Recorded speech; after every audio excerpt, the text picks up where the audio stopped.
Hello friends, very very good morning. আমি পাপিয়া। তো সকালবেলা এসে একটুখানি ছাদের মধ্যে একটু মর্নিং ওয়াক করছিলাম। স্নান টান পুজো টুজো হয়ে গেছে। তো এবার যাবো নিচে রান্না করতে। তো ভাবলাম একটুখানি আমি ছাদে একটু গাছগুলোকে আপনাদের দেখাই।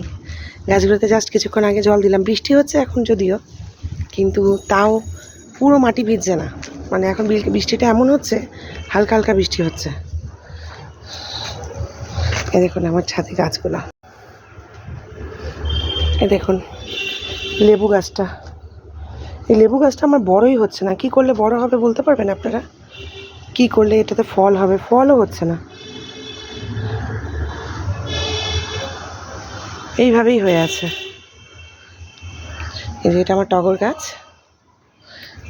এই যে জবা গাছ। এই যে হঠাৎ করে দেখি ছাদের মধ্যে একটা পেয়ারা গাছ হয়েছে নিজে থেকেই।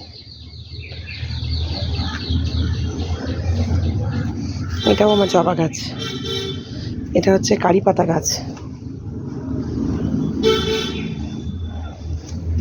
ওইদিকেও একটা জবা গাছ আছে, এটা হলদেটে টাইপের জবা।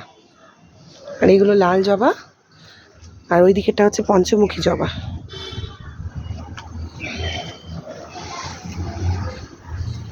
এটা আমার ছাদ বাগান। অফিস থেকে এসে একবার গাছগুলোকে দেখি, মনটা বেশ ভালো লাগে। আবার অফিস যাওয়ার আগে একটু ছাদে এসে গাছগুলোকে দেখি, তাতেও মনটা বেশ ভালো লাগে। তো ভাবলাম আজকে আপনাদের সাথেও শেয়ার করি, যেহেতু আপনারা আমার ফ্যামিলি। তো ওই জন্য দেখাতে এলাম। তো ভেরি ভেরি গুড মর্নিং সবাইকে। তো একটু পরে কী কী রান্না করলাম সেটা শেয়ার করবো, কেন যেহেতু বেরোবো অফিসে।